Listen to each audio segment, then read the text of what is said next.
The US has imposed an exorbitant annual fee on the H1 visa sponsorships, prompting the Indian Ministry of External Affairs today to warn of potential humanitarian consequences for affected families and to also study the broader implications of this action. Now, Indian IT firms, which employ a large share of these visa holders, face significant margin pressures now, operational disruptions, while professionals may confront relocation, career uncertainties, and also financial strain.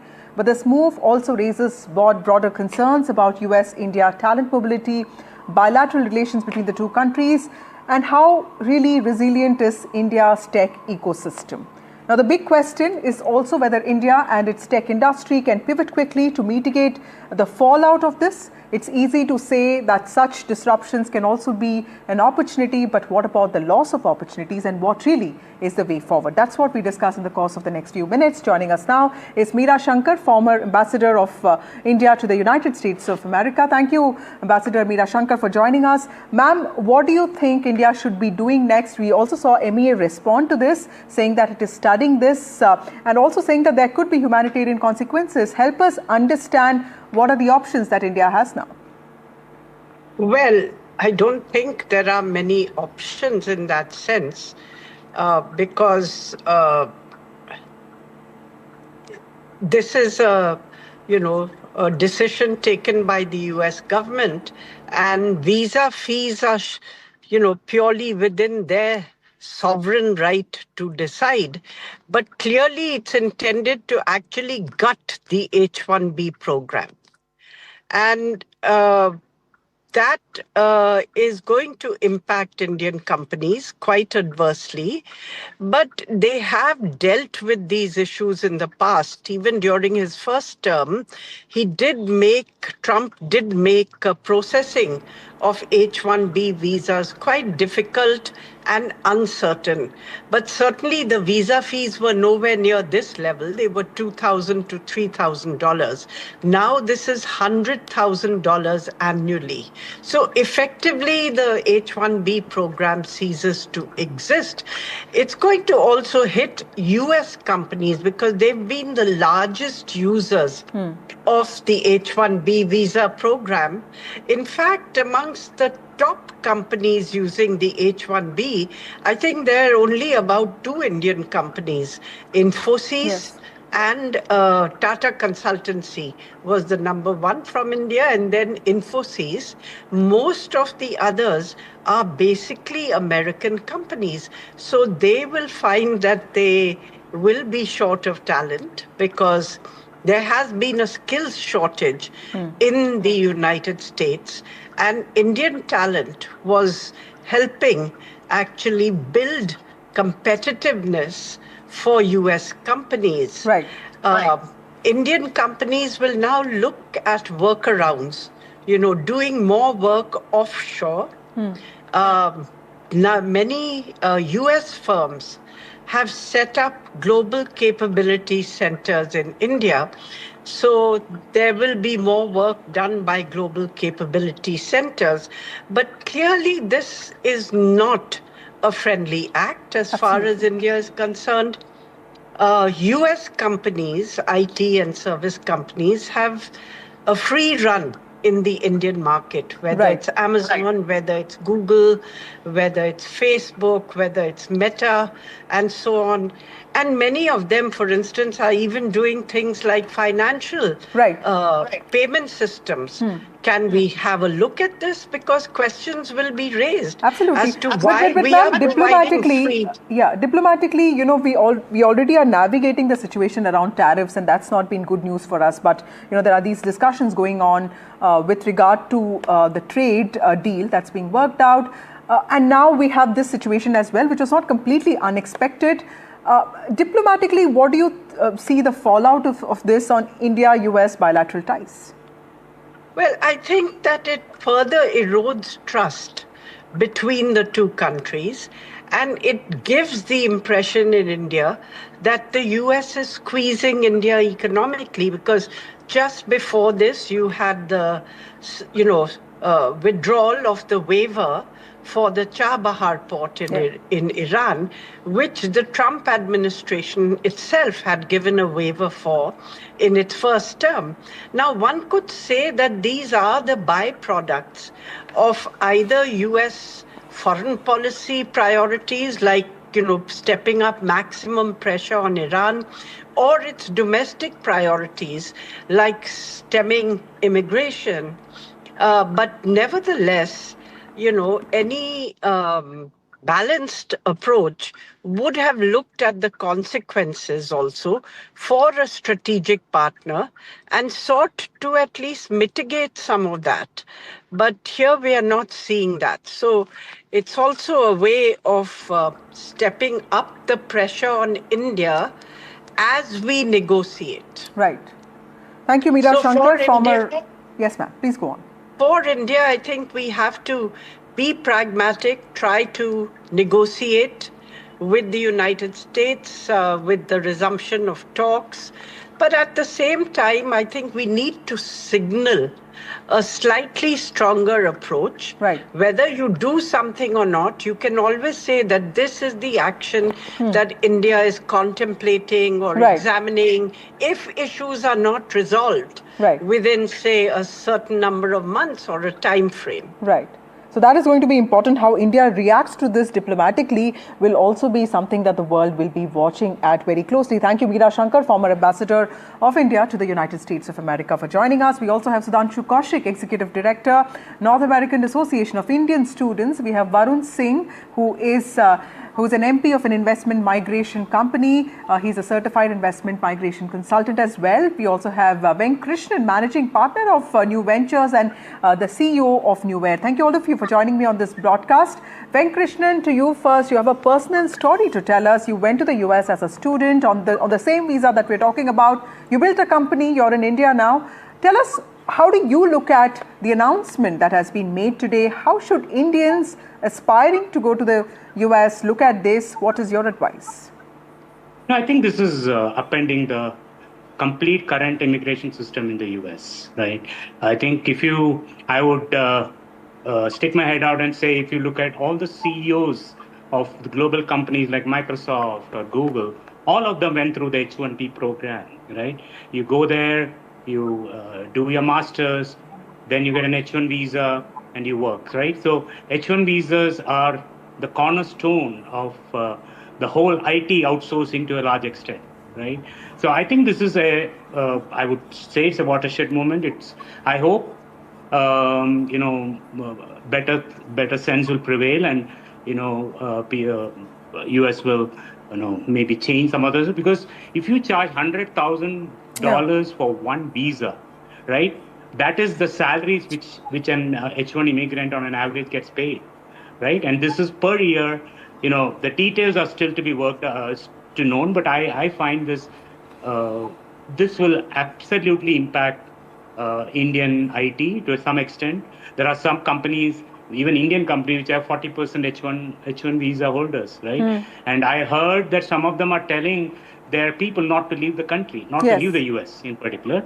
And there is a big, wave of people trying to go back to US by the 21st, right? So within the next 2-3 days, you will see all the airports packed with people, hopefully not, to get back before the 12 a.m. deadline of Monday.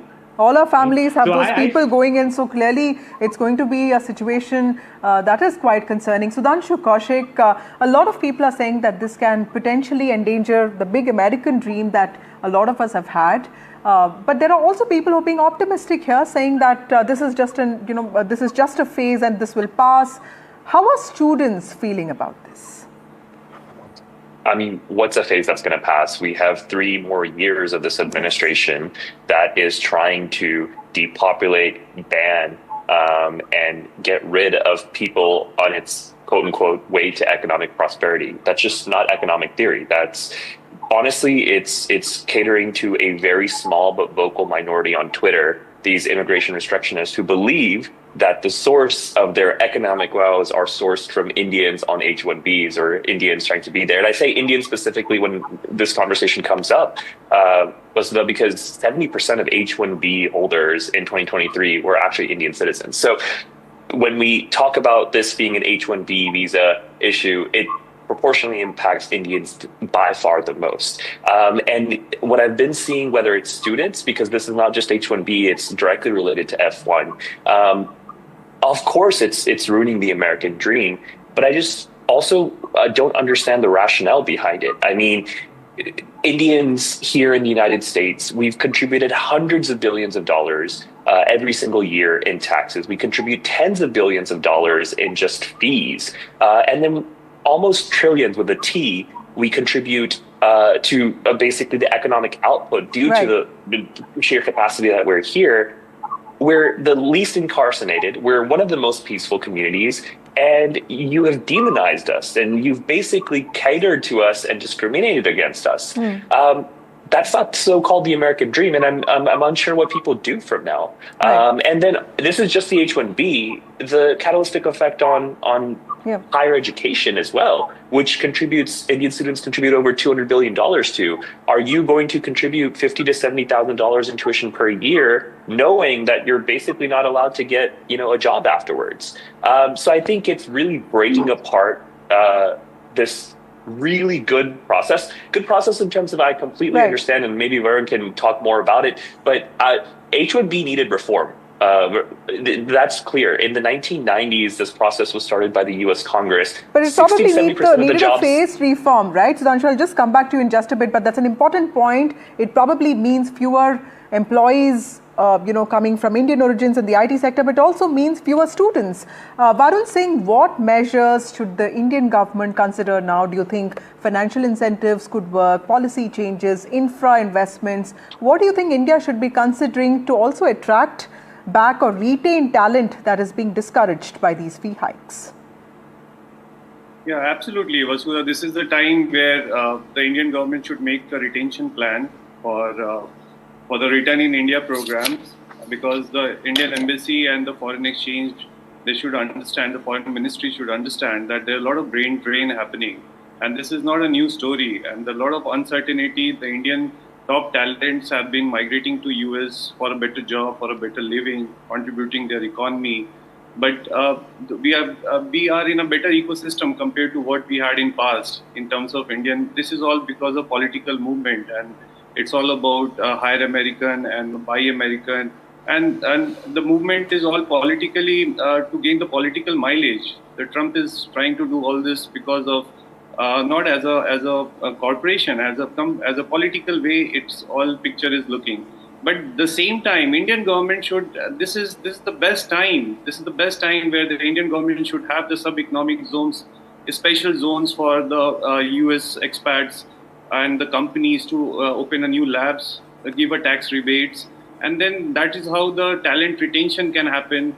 And I have been speaking about this because the Indian remote work zones, they should make a new zones where there should be given a return to India program where there is a more benefits for the relocations, grants on the R&Ds. There should be a tax holidays. And that is how the globally trained people can be motivated to retain in India in terms of contributing to the Indian ecosystem, in terms of semiconductors, AI, and other businesses, which is a new hub for India. Okay. So what is it that India lacks right now, which needs to be fixed? Because when I talk to startup owners, they tell me that Indian startups are not even allowed to scale. There is a certain sense of inadequate research. That's why we're not really there in that generative AI race. What are the things that India needs to fix so that we see this not as a crisis? See, as of now, the policy driven, the policy has to be in the favor of... Yeah, Mr. Venkrishnan. Sir, I'll just come back to you, Mr. Singh. Venkrishnan, can you take that question? Yeah, see, I think this is surely going to impact the startup ecosystem. I'm part of the system, startup ecosystem, and many Indian SaaS AI companies, right, in particular, they look at the US as the market, right? And I know many founders are relocating to the Silicon Valley or the Silicon Alley, as they call the New York, right, to set up their base there. And they will have to apply for H1B visas to, set up their shop, get the critical people, right? Hiring, Americans is another option, but it's people who would like to work with somebody whom they know. So I think this is going to impact the startup ecosystem in particular, as well as the general employment. But Right. I think that being said, I think, we will have to get prepared, like Varun said. There has to be because in a way, I feel US will get impacted because, if they have to compete against China in the AI race, right? They need the people. They need Indians to a large extent, right? And especially in emerging technologies, and we have the largest number of educated professionals, right? So I think over a period, better sense will prevail. But I think we are all reacting to something which happened in the last 1 or 2 days. But I think, I may also stick my head and say that somebody may put in they can go through a legal course, right, to stop this. And because it is an executive order, not a law as passed by the Congress, absolutely, I think this would be litigated. That is true. The legal action is something that a lot of people are also saying might happen. But Sudhanshu, Kaushik, I also wanted to ask you something about the cultural impact of this, because universities in the United States of America, or for that matter, the tech space, is seen as highly vibrant because it has also allowed people from different communities, people from different countries. What kind of ripple effects can moves like this have on not just wages and talent mobility, but also the culture of campuses and also the culture of tech companies? Because here we sit and watch videos of Bay Area and we see so many people who are relatable, and there is a sense of aspiration to be part of such places because it encourages migration, right? Yeah, more than just the culture, I'm concerned about the safety.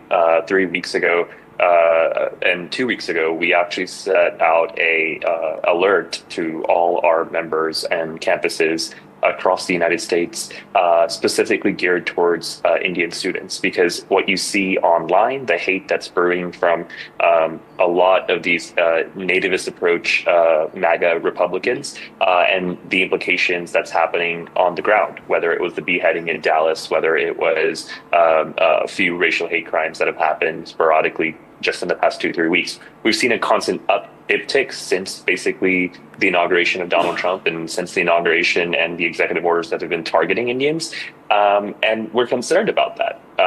It's scary for parents to be sending students here. It's scary for young professionals to be living here. That's why we've tried to stick to the larger cities. But where is safe? I mean, go online. And check out how much hate actually exists and how much you're scapegoating that hate just to Indians. It's not anyone else. It's just the Indians taking over their jobs, when that's economically and factually incorrect. So I think that there's going to be a culture shift, because it seems like big tech is adjusting to the administration and their wows and whatever they want it to be. I do think that, look, no one benefits off of this when you're disrupting the system. And like I said before, you needed some sort of reform. You needed to be able to adjust the 1990s immigration law to, 2025. You needed people to be able to expand the H1B, but to completely obliterate it and to make sure that no one has access. This is what's going to happen. Okay, that's a very important point. Let me just ask this question to Mr. Singh. Mr. Singh, who really benefits from this? Because is this really going to lead to this premium for local US workers, or is this just, just one way of shifting the balance of this cost savings elsewhere? Because this is going to impact not just contract costs, but also delivery models of companies, even the choice of vendors. So is it really going to serve the purpose what Donald Trump is saying? Not exactly, Vasudha, because the HR budgets will increase huge, and it will be a huge burden on the companies, on their ecosystem, on their financial infrastructure. Apart from that, there will be there is a benefit in terms of offshore business in India. That business will definitely pick up in India, because the companies will start doing the cost cutting, the layoff, and of course there is a huge family-driven issues will happen because of dependency on the dependents on the H1 visas, because there are a lot of families living there. They will have a huge uncertainty. So this is a political-driven situation which is not in favor of anyone. Of course, the employers in US will also struggle and will also have a problem in maintaining the workforce and workforce balance. And this is why I was telling in the past that this is the time where the India should have the innovation hub, the retention hub, and the policy driven for the H1 workers, where they should give incentives and give different categories of visa benefits for the foreign workers to come and work in India and have a more of grants of taxes and benefits in terms of facilities and infrastructure. So as of now, I believe, yes, the burden is on the companies, not on the political parties, but the companies who are operating, either it is an Indian or American, they are going to have a hard time with this policy if it is in place. Right. Thank you so much, all of you, for joining us and making those very important points. Indians are not just migrants. They are the backbone of America's tech industry, research labs, also hospitals across boardrooms, campuses. Their contribution, like our panelist also pointed out, is completely undeniable and widely respected. Now, the current rhetoric may cause some noise, but it cannot last, is what we understand. US courts, industry leaders, lobbying groups are expected to step in because America simply cannot afford to sideline Indian talent. But what's important now is also how New Delhi positions itself, because India is no longer a passive player. It's also a global talent hub and a rising economic power.